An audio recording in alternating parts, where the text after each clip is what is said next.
শিক্ষা শান্তির প্রগতি ছাত্রলীগের মূলনীতি। আজকে সেটার প্রমাণ আপনারা দেখবেন এবং শুনবেন।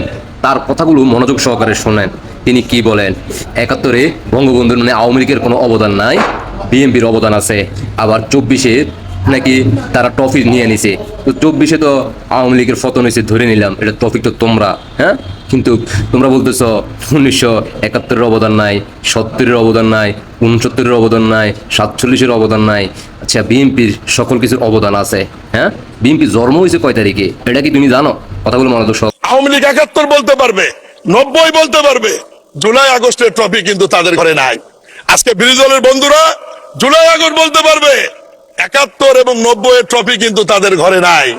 একমাত্র দল বিএনপি, যাদের ঘরে ১৯৭১, ১৯৯০, জুলাই আগস্ট তিনটি ট্রফি আমাদের ঘরে রয়েছে।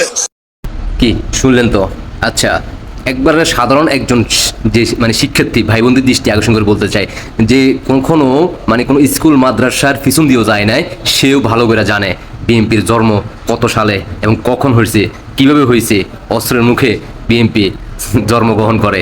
আর বিএনপি স্বাধীনতার সময় কি অবদান ছিল, তাদের নাম কি ছিল, সেটা আমরা জানতে চাই। তোমাদের যদি অবদান থাকে, তোমাদের স্লোগানটা কি ছিল এটা একটু বলবা।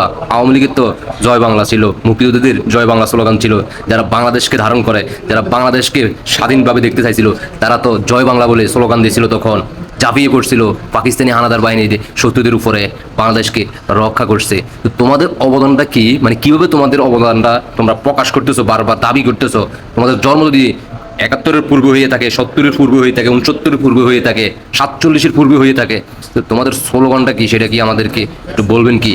আপনাদের কাছে জানতে চাই। এভাবে মূর্খের পরিচয় দেন না। আশা করি বুঝতে পারছি। ধন্যবাদ।